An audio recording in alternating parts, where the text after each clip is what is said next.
joy, happiness. What are you happy with? If I ask you, what makes you happy? What are you happy with? Universally, your answer will be, I am happy with whatever I love. Whatever I love. Whatever I love makes me happy. And whatever I am happy with, I love. Are you understanding? In fact, as long as I love it, and as long as it makes me happy, I love it. Correct? So somewhere we have to create this equation. I am happy with what I love. Naturally, what I don't like doesn't make me happy. Isn't it? What I hate. Are you understanding? You have to move step by step for this. Are you understanding? Happiness is equal to what I love. They both ways it goes together. What I love makes me happy, and I'm happy with what I love. Okay? Now, whatever you love, you will love as long as it has a potential to make you happy. Next step. Whatever it is, as long as it has a potential to make you happy, you will love it. Including your own offspring. So as long as the offspring brings you that kind of peace, that kind of harmony, that joy, you will love. The offspring turns against the parents. They become an object for, not of ananda, they become an object of misery, dukkha, is it not? So, understand this carefully. My love for everything rests upon its capacity to give me ananda, correct? You have to move very carefully, step by step.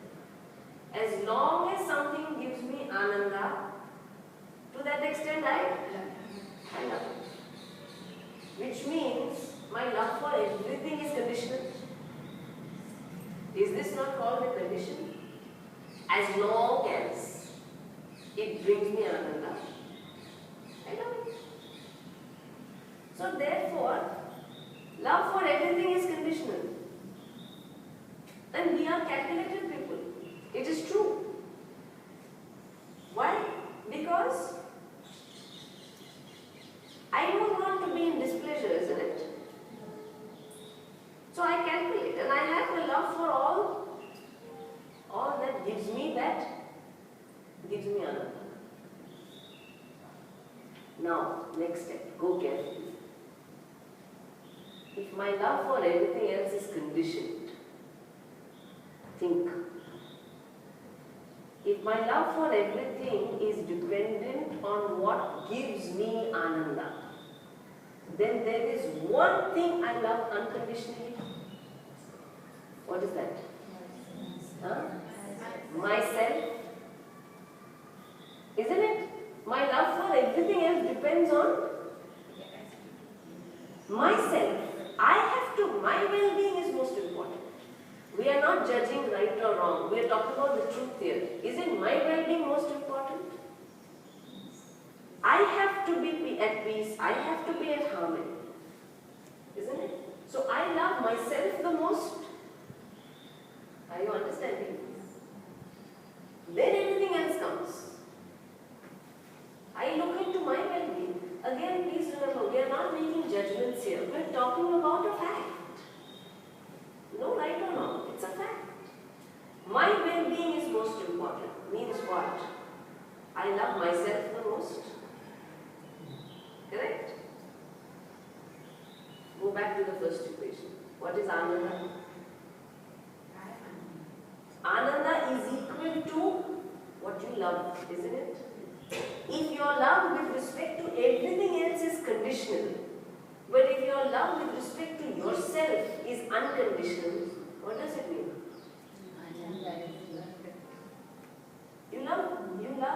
We all love only ourselves unconditionally. What does it mean? Go back to the first equation. You have to derive it. Ananda is equal to love. Therefore, if I love myself the most, it's a fact. What does it mean? I am Ananda. There is no Ananda anywhere else. I can't escape it. I am Ananda. Because at any point of time, I love myself the most, no matter what.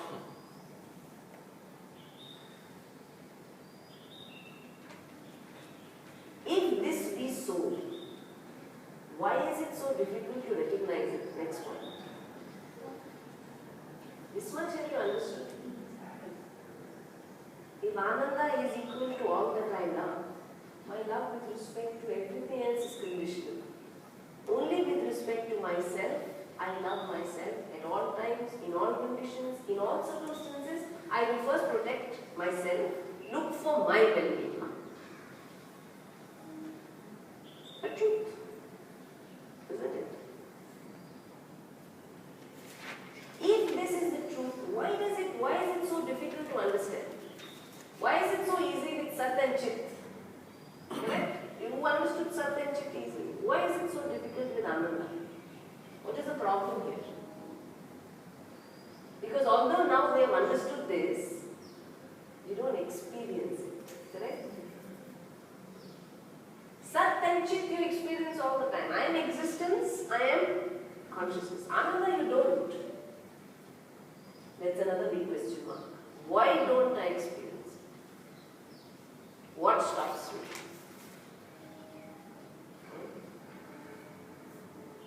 Ananda is my nature.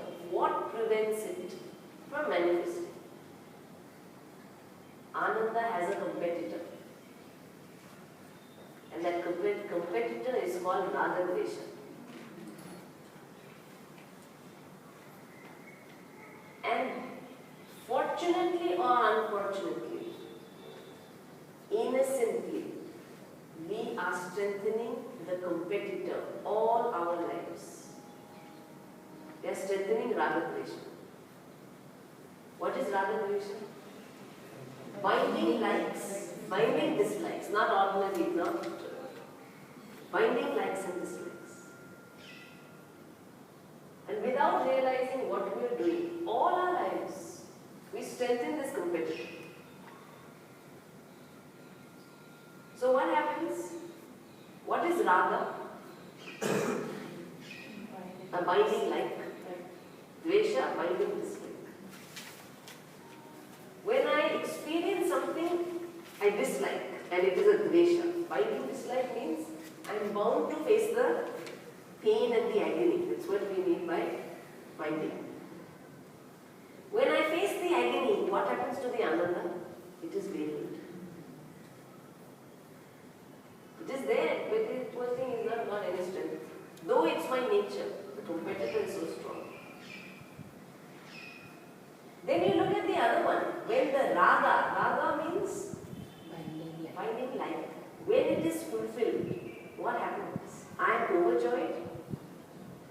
When I am overjoyed, this window opens, a tiny window opens to experience my own Ananda. Please understand. The Ananda you experience when a raga is fulfilled is just a small opening of a window to experience my own Ananda. And I say window because after some time it will close. Because you are pushed to another Raga-dvesha. Now I want this. I must have this. I must avoid that. Are you understanding? So with reference to this competitor, all the time, my Ananda goes up and down, isn't it? Sometimes I'm happy, sometimes I'm not. It always remains being veiled, covered. Sat and Chit cannot be veiled. Because I'm conscious, I'm aware. Ananda is veiled, covered. Because of this Raga-dvesha. A pressure to move towards, a pressure to run away from. It's so strong. Takes us away. And therefore, to experience or to recognize Ananda, you need to be qualified. For the rest, the other two, you don't need any preparation. For Ananda, you need a preparation now. You need a preparation. That is why it is so difficult. And what is that preparation? That preparation is one has to learn to turn one's thoughts inwards, away from these ragavishas. Turn it through jnana, through knowledge, through understanding, through assimilation. You have to turn those thoughts inwards. Then the recognition of Ananda is possible. Otherwise, it will remain like a roller coaster. Although it is your nature, it remains as a roller coaster. That's what the spiritual path is about. It's no point telling you all the time you're Satchidananda, and you swallow. All right, somehow. I'm Satchidananda, what to do? Next step. You have to know there is a preparation to recognize your Ananda. And if one is not prepared, it will only be another word. Sat and Chit, you will never have a problem. Ananda will be another word. Which means now you have a choice. With this knowledge, with knowing this truth, you have a choice. You have a choice on how you choose to recognize this Ananda. Do you want it through the window of a Raga Dvesha, which is, a window that is, you have to imagine one of those rolling doors, you've seen in the restaurant that rolling door, one fellow goes and comes out. This is the kind of door, this is the kind of rolling window. For Raga Dvesha is exactly like that, because we have no clue what can upset us. We have no clue what can make us happy, because the world is such. Remember, it presents opposites altogether. Suddenly, you remember the first half of the talk? The world presents its opposites. And therefore, due to our Raga Dvesha, our Ananda is like this rolling window. Sometimes all right, sometimes not all right. You have a choice to experience Ananda through that rolling window, or to learn, to gain jnana, to turn those thoughts inwards and recognize the Ananda which is always there. Just yourself, it is yourself. It is yourself without any pressure. Without a pressure to prove, without a pressure to run towards, without a pressure to run away from. Just you. Without any other pressures. Is Ananda. That's what you say, I'm at peace with myself. I'm at peace with myself is Ananda. Ananda is this peace. We just give it these words, joy and all. It is peace. Just being at home with yourself, being at rest with yourself. You're happy with yourself, you don't need anything else. So this truth keeps this choice open now. You choose how you want to let that Ananda manifest. And that is why throughout the scriptures they will keep on saying, beware of Raga Dvesha. Because it is the competitor. Are you understanding? Chapter 3, what Krishna tells Arjuna, they are your enemies, Arjuna. They are your greatest enemies. You please conquer them. You please handle them. First you kill them, then you worry about these enemies. Because they are the competitor to take away the experience of what you already are. It is like someone usurps your inheritance. It's your wealth. Someone usurps it. And the fellow who usurps it, you keep nourishing, not knowing he is usurping. That is Raga Dvesha. We nourish the Raga Dvesha who usurps my Ananda without my knowledge. And therefore, that's the truth that matters. That I am Ananda. That I lose it because of other pressures. That I lose it, I am a victim of my own Raga Dvesha. All of us are. That is why we are moody. Victims of Raga Dvesha. Ananda is my nature, doesn't it? It won't allow it to manifest. That's why I need to take help. I need to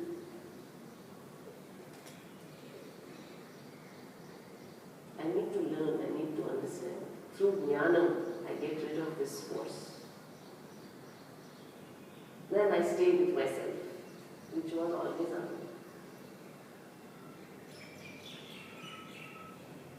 So that is the absolute truth. You can't run away from it, you can't escape from it. You only need to understand it.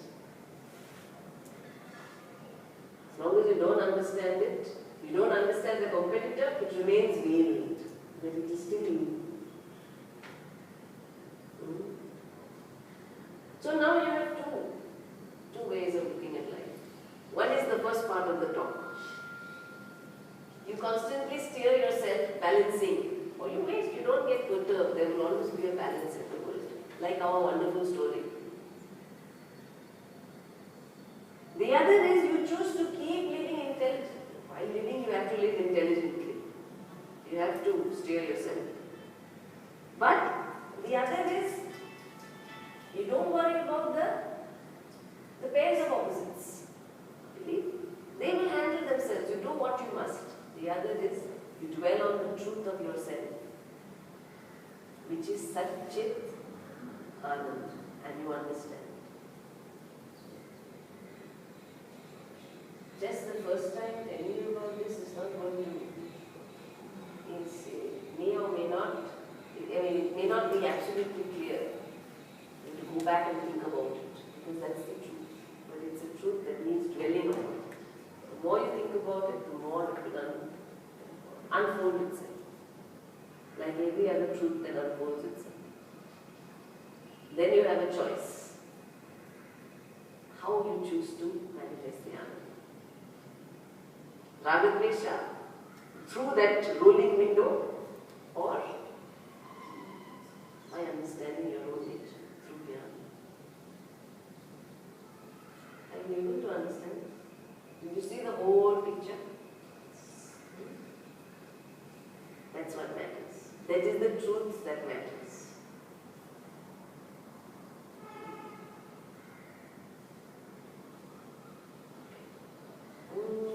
Sarve bhavantu sukhinah, sarve santu nirabhaya, sarve bhadrani pashyantu, ma kaschid dukha bhave, asato ma sadgamaya, tamaso ma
Others, please take prasad. Please come. Oh.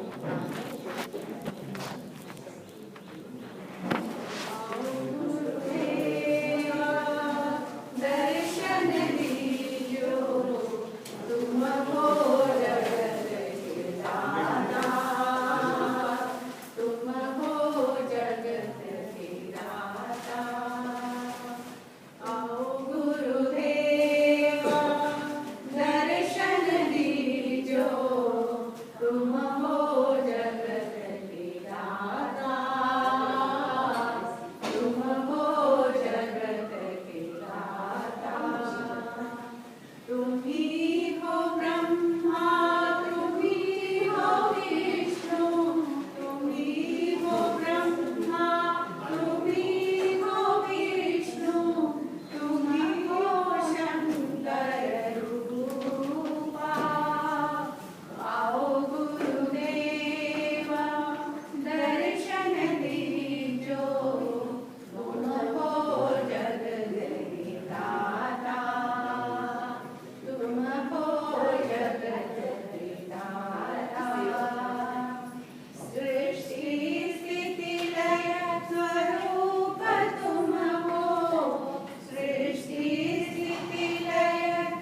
Namaste.